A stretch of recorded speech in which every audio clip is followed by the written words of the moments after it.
在妈妈离世的那一年，爸爸就失智了。你以前怎么对我？怎么对我妈妈？今天为什么我还要带你？我是不是不够爱我爸，我才觉得累？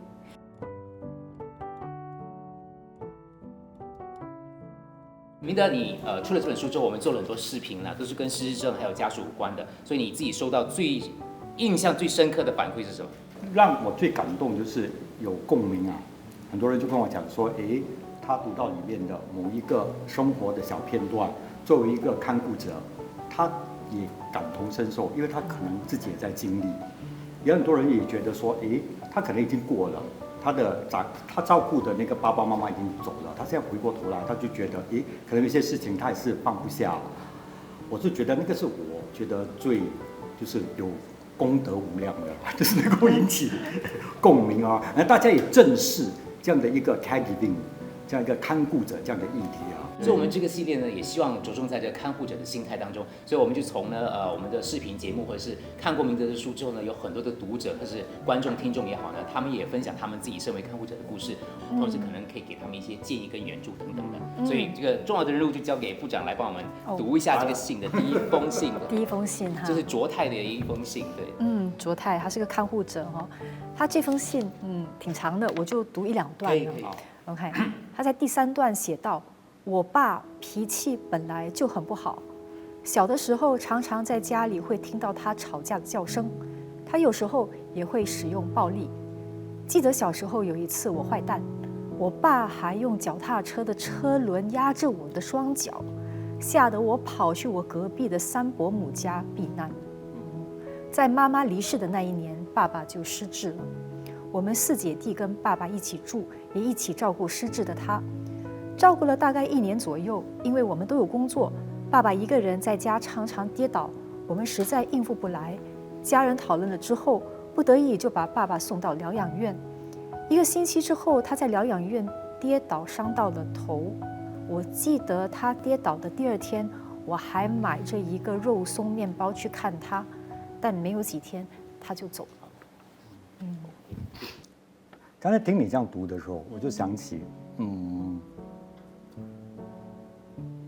我就想起我跟我父亲啊，当然我这本书主要是讲我妈妈，可是我听了，其实我常常觉得，纠结在看顾者的，其实往往是当那个看顾的那个责任变得很大的时候，对，其实他会挖出很多我们所谓的可能我们辅导员讲的 family secret。好像我小的时候，我就记得我爸爸在我大概中2的时候，他也是心脏病，他就过世了。可是，在我有限的记忆里头，我爸爸就只是那么几件事情。第一就是他拿皮鞭打我，第二就是因为他那个时候觉得我很瘦，然后就很多病，他就觉得我太瘦了。我爸爸很壮很肥啊，那种肥那种哦，大肚腩这样的那种。然后你知道他做什么吗？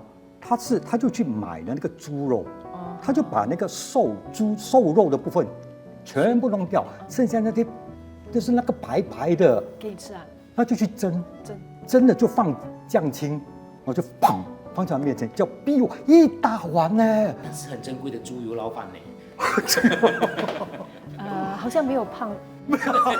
浪费了，浪费了。可是我觉得那个深层里头哦，却是有蕴藏着你。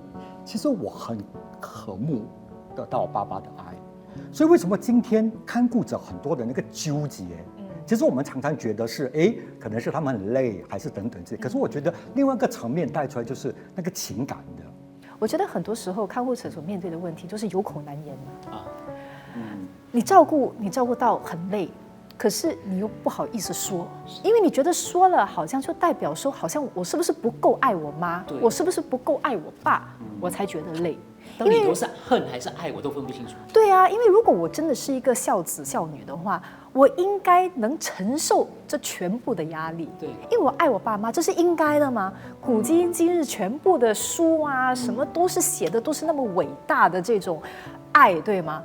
所以我觉得看护者他会面对这种纠结，就是当你自己觉得受到委屈的时候，你又不能讲，可是你不讲的时候，你自己的心理健康就会承受压力，然后久而久之你自己经不住。